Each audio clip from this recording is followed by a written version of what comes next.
Halo pemirsa Suyanto.id. Ketemu lagi dengan pakar gizi kita. Pakar maksud saya, bukan pasar ya. Jadi pakar gizi klinik Dr. Rahma Kusuma Wardani dari Rumah Sakit JIH, Jogja International Hospital, dan Rumah Sakit Akademik Universitas Gadjah Mada. Nah, jangan lupa klik subscribe supaya Anda selalu mendapatkan video terbaru dari Dr. Rahma Kusuma Wardani. Kalau video ini sampai ke gadget Anda, ini adalah berkat sentuhan kreatif editor channel kita, Mas Heri Teguh Wiono MPD. Dan channel ini tentu saja kita dirikan untuk berbagi pengetahuan dan belajar sepanjang hayat, sekaligus menjadi channel untuk amar makruf media sosial. Nah, kali ini kita akan membahas persoalan suplemen. Suplemen apa yang bahaya bagi tubuh kita? Apa yang tidak berbahaya? Dan kita berada di episode 33. Tapi saudara-saudara, maaf kalau nanti di tengah jalan batuk, mohon dimaafkan. Karena eh, baru berteman dengan onta dulu. Jadi, ya, kita sapa dulu. Assalamualaikum warahmatullahi wabarakatuh, Dok. Waalaikumsalam warahmatullahi wabarakatuh. Bagaimana, Prof, kabarnya pulang umroh? Ya, alhamdulillah baik ya itu dok. Batuk dan orang komentar kalau nggak batuk itu unta namanya. Oh Jadi iya, kalau kita batuk itu masih manusia. Nah dok, gimana iya dok? Prof. Kalau soal suplemen dok, gimana orang itu kadang-kadang kan minum suplemen yang merasa bahwa dengan suplemen itu pede lalu Macam-macam gitu, Prof ya. tiba-tiba jadi Superman. Gimana dok? Jadi suplemen jadi Superman ya, Prof ya. Baik.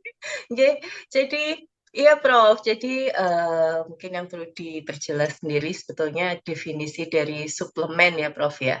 Suplemen itu kan sebetulnya merupakan sediaan yang isinya itu mengandung beberapa zat gitu ya, beberapa zat, beberapa bahan yang harapannya dapat memenuhi kebutuhan tubuh kita terhadap zat itu sendiri ya. Nah, suplemen ini bentuknya bisa apa saja, bisa berupa serbuk, bisa berupa pil, kapsul, atau berupa minuman langsung seperti itu ya. Tergantung bagaimana sediaan itu dibuat. Nah, ada dua tujuan sebetulnya kenapa sih kok kita minum suplemen ya. Yang pertama itu tadi, memenuhi kebutuhan zat gizi yang menurut kita kekurangan. Jadi ada gap antara kebutuhan harian kita dengan yang berasal dari sumber makanan yang kita makan. Misalnya kita sumber vitamin C misalnya, kita merasa wah sehari-hari kok sepertinya kurang ya makan makanan yang sumber vitamin C, kemudian kita minum suplemen vitamin C misalnya seperti itu, Prof. Atau kita minum suplemen memang untuk mengatasi masalah kesehatan tertentu. Misalnya orang yang kesulitan buang air besar, kemudian minum suplemen serat, seperti itu. Jadi harapannya nanti buang air besarnya dia bisa menjadi lebih lancar.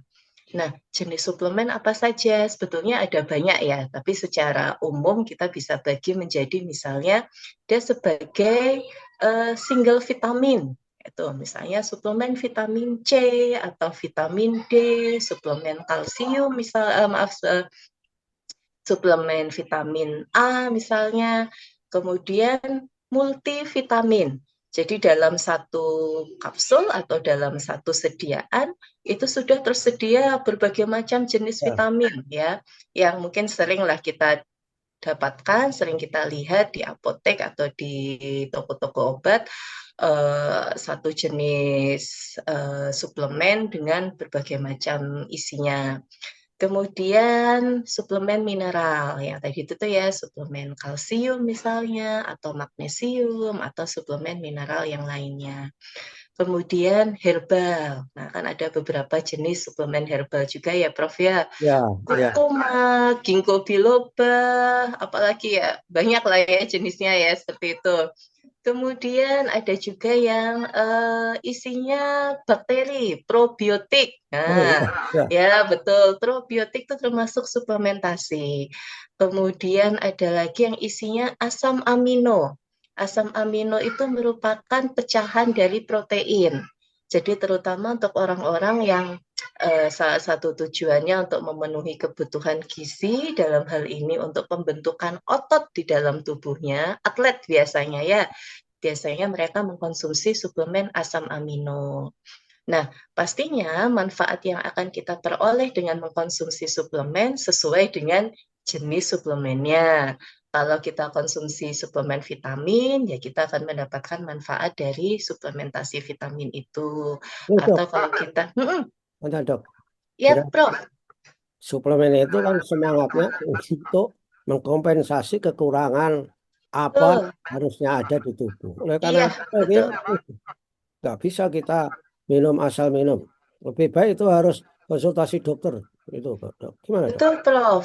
Jadi, kalau bagaimana kita mengkonsumsi suplemen yang baik, pastinya kan kita harus mengetahui ya kebutuhan tubuh kita.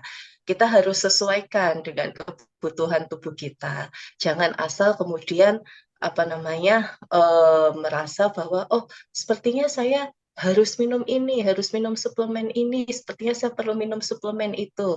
Semuanya pasti akan lebih baik jika dikonsultasikan terlebih dahulu. Karena Ya, kan dokter pasti akan menilai, oh apakah memang dari pola makannya selama ini betul kekurangan vitamin tertentu atau mineral tertentu seperti itu. Nah, jadi ini ya, saya waktu mahasiswa itu kan juga ngawur aja ya. Itu ada iklan, ada kapsul lah pokoknya. Kan kita nggak boleh menyebut nama ya. Itu ya, kalau minum itu, daya ingatnya itu hebat gitu. ah, Wah, saya kalau habis ujian semester itu minum itu terus. minum itu Prof. Mungkin itu isinya paling-paling ya vitamin B aja itu. Ya, Iya, tapi mungkin ini ya Prof ya, efek sugestinya ya Prof ya, jadi luar biasa. Oke, nah ya itu Prof. Tapi sebetulnya yang perlu dipertanyakan di sini apakah suplemen-suplemen itu memang betul-betul bekerja sesuai dengan yang kita harapkan gitu ya Prof ya. ya, Terus terang kalau dari beberapa penelitian ini memang masih sifatnya mix. Ada yang memang menunjukkan bahwa oh iya memang katakanlah omega 3 atau ginkgo biloba gitu ya itu memang betul bisa memberikan manfaat. Tapi ternyata ada beberapa penelitian lain itu yang ternyata tidak menunjukkan hal tersebut, Prof. Jadi, oh ternyata mau minum suplemen ini itu ternyata hasilnya sama saja dengan tidak minum suplemen seperti itu. Nah, tapi memang ada beberapa suplemen yang jelas memberikan manfaat ya. Seperti kalau kita ibu hamil minum suplementasi asam folat. Itu oh, pasti jelas memberikan manfaat ya Prof ya. Itu asam pasti folat, asam asam folat, folat. asam Wah, folat, saya tidak bermaksud ya Prof. nggak apa-apa. Oke, Prof. Ya, suplementasi asam folat itu kan memang dia sejak bahkan sebelum kehamilan untuk para wanita yang sudah menikah itu dianjurkan untuk konsumsi asam folat supaya pembentukan sistem saraf dari janinnya nanti akan maksimal. Kemudian suplementasi kalsium itu juga bisa membantu untuk mineralisasi tulang ya jadi terutama yang sudah mengalami yang beresiko mengalami osteoporosis misalnya. Jadi memang beberapa jenis kemudian seperti suplementasi zat besi itu kan memang jelas akan membantu untuk orang-orang yang mengalami anemia seperti itu Prof. Nah Jadi apakah gimana jadi Prof? itu sifatnya suplemen itu memang bukan jelas-jelas vitamin, di luar vitamin dok itu. Iya, ada yang memang vitamin, ada yang mineral juga, Prof. Jadi kan suplemen kan jenisnya macam-macam. Hmm. Nah, Oh, apakah sebetulnya konsumsi suplementasi ini aman? Ya, setiap apa yang masuk ke dalam tubuh kita pasti ada resikonya. Seperti misalnya vitamin. Kita merasa, wah konsumsi vitamin pokoknya semakin banyak semakin baik. Ternyata tidak, Prof. Ya, Ya, ketika kita konsumsi vitamin seperti vitamin B atau vitamin C yang sifatnya larut air, ketika kita konsumsi dalam megados atau dosis yang sangat tinggi, itu pastinya nanti akan berbahaya bagi ginjal kita. Kemudian seperti vitamin A, vitamin D, vitamin E, vitamin K yang dia nanti akan disimpan di dalam hati, di dalam liver kita.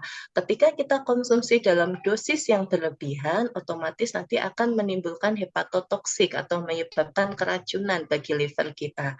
Jadi harus hati-hati sekali.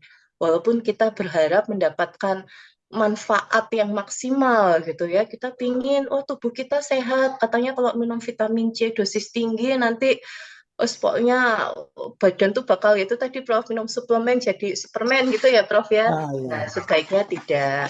Jadi Ah, sebaiknya konsumsi suplemen itu pertama memang sebaiknya konsultasi dulu itu lebih baik. Kemudian yang kedua perhatikan cara pakainya. Jadi jangan asal. Setiap suplemen kan pasti di dosnya sudah ada tulisannya cara pemakaian sehari 1 kali atau 2 kali atau 3 kali seperti itu, Prof. wah, saya anu, Kemudian, Dok, kalau begitu saya akan berubah. Oh, saya minum kenapa, Prof? suplemen yang kandungan vitamin C-nya itu 800 miligram. Sia-sia itu. Ya, Ya, bikin ya. mahal. Ya, Kalau kalau ginjalnya sehat tidak apa-apa, Prof. Karena pasti ya nanti akan dibuang juga sih, Prof. Kelebihannya itu. Jadi ketika kita minum vitamin C dosis tinggi yang sebetulnya tubuh kita tidak terlalu membutuhkan, tubuh hanya akan menggunakan yang dipakai, yang memang dibutuhkan, sisanya dibuang, Prof. wah, ya. Ya. Tapi sayang duitnya kalau dibuang itu. Ya, Enggak, Prof. Sama satu lagi, Prof. Jangan lupa, yaitu tadi, setiap apa yang masuk ke dalam tubuh kita harus diperhatikan reaksinya.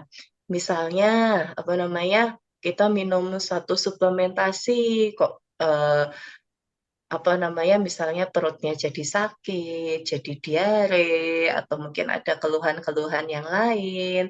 Jangan dipaksakan dilanjutkan, segera diperiksakan, siapa tahu memang tubuhnya tidak bisa menerima suplemen itu.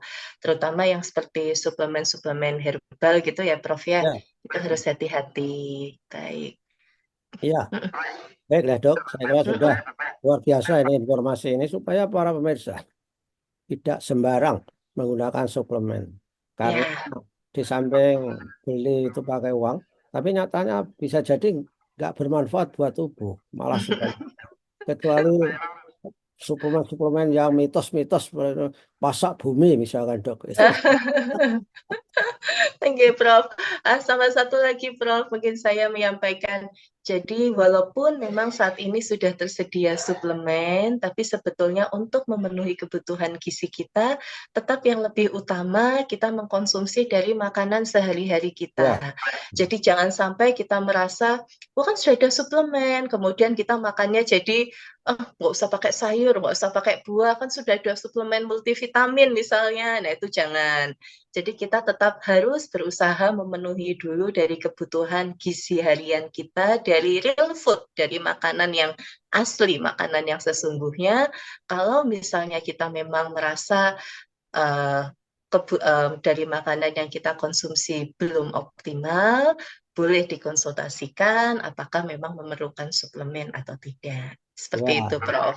Ya, terima kasih, Dok. Para pemirsa, kalau mau menggunakan suplemen yang tepat, silakan konsultasi dengan Dr. Rahma Kusuma Wardani. Juga terhadap masukan gizi, nutrisi yang Anda harus lakukan untuk mengendalikan berat badan supaya ideal, Dr. Rahma Kusuma Wardani ini adalah jagonya. Jadi jangan sampai saudara diet semaunya sendiri malah timbul sakit-sakit.